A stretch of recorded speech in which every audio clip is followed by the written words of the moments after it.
আমরা দীঘায় গিয়ে উঠেছিলাম মেরিন পার্ক হোটেলে। হোটেলে ঢোকার পরেই আমাদের ভীষণ ভালো লেগেছে সকলের চারপাশের পরিবেশটা দেখে। আর সত্যি বলতে কি পরিবেশটা এতটাই ভালো ছিল যে কটা দিন নিশ্চিন্তে নির্দ্বিধায় কিন্তু এই হোটেলে কাটিয়ে দেওয়া যায়। সাথে হোটেলের খাওয়া-দাওয়া সমস্ত কিছু ভীষণ ভালো।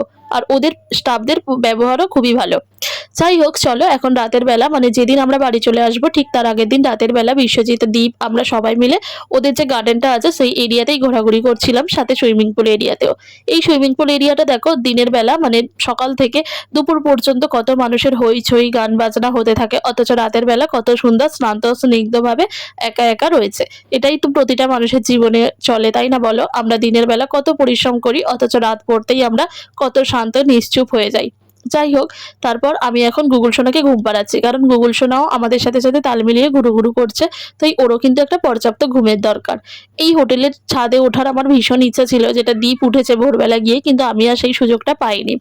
হোটেলটা ভীষণ সুন্দর, খাওয়া দাওয়া থাকা সমস্ত কিছু মিলিয়ে খুব ভালোভাবে কটা দিন কিন্তু আমরা এই হোটেলে কাটিয়েছি। এখন চলো একটু ঘোরাঘুরি করি, তারপর রুমে গিয়ে আড্ডা দেবো, কারণ এই কোথাও ঘুরতে গিয়ে সব থেকে বেশি যেটা আমার ভালো লাগে আড্ডা দেওয়া। আর ঘুরতে যাওয়াটা না, এই স্বামী স্ত্রী একা আমার ঘুরতে যেতে একদমই ভালো লাগে না। সত্যি বলতে কি আমি বিয়ের পর থেকে 5 বছরে যতবার কোথাও ঘুরতে গেছি একবারও কিন্তু বিশ্বজিতের সাথে একা কোথাও যাইনি। মানে গেছি যতবার ততবারই কিন্তু সবাই মিলে গেছি। আর ভীষণ আনন্দ মজা করে কাটিয়েছি, এটাই আমার ভালো লাগে। আমার তো মনে হয় ভবিষ্যতেও যদি আর কখনো কোথাও ঘুরতে যেতে পারি বা ভগবান আমাদের ঘুরতে মানে সেই সুযোগটা দেন, তাহলে অবশ্যই সবার সাথে যাব। একা কোথাও ঘুরতে আমি যাব না বিশ্বজিতের সাথে। কি কেন বলো তো? যে মানুষটার সাথে দিন-রাত থাকছি, সারা জীবন সংসার করছি, সেই মানুষটার সাথেই আবার ওই ঘুরতে গিয়ে টাইম স্পেন্ড করা, এটা সত্যিই আমার ভাল লাগে না। কি গল্প করতে পারি? সংসারে যা দুঃখ কষ্ট আছে সেটা তো ঘরে নিজের মতো হচ্ছেই।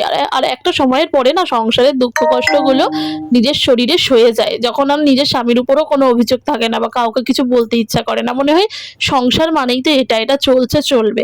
তাই ঘুরতে গিয়ে সকলে মিলে দারুণ আনন্দ মজা করতে হবে, উপভোগ করতে হবে, আড্ডা দিতে হবে, যা ইচ্ছা তাই করতে হবে। এটা আমি মনে করি। যাই হোক চলো, এই যে তোমাদের একটু আগে বললাম যে হোটেলের গেটটা এত সুন্দর ফুল দিয়ে সাজানো আছে, যেটা দেখে মন প্রাণ জুড়িয়ে যাবে, সত্যিই তাই। মানে বাগান বিলাস দিয়ে এত সুন্দর সাজানো আছে, আমার তো মন জুড়িয়ে যাচ্ছিল। মনে হচ্ছিল শাড়ি টাড়ি পরে যদি এই জায়গাটা একটু ফটোশুট করা যেত না। বিশ্বাস করো আমি অন্যবার ঘুরতে গেলে শাড়ি নিয়ে গেলেও এইবারে কিন্তু আমি একটা শাড়িও নিয়ে যাইনি, কারণ আমি মন স্থির করে ফেলেছিলাম যে এবার আমি কুর্তি চুড়িদার এইসব পরেই ঘুরে বেড়াবো। আর বিশ্বজিৎ কিন্তু আমাকে জোর করেনি, না হলে অন্য কোথাও ঘুরতে গেলে ওই নিজে বলে যে একটা অন্তত শাড়ি নাও যাতে একটু পরে বেরোতে পারো। এবার কিন্তু তাই আমি করিনি। এই যে আমরা যে সেকেন্ড ফ্লোরে ছিলাম সেটার দালানটা মানে এই জায়গাটাও এত সুন্দর না, মানে কি বলবো।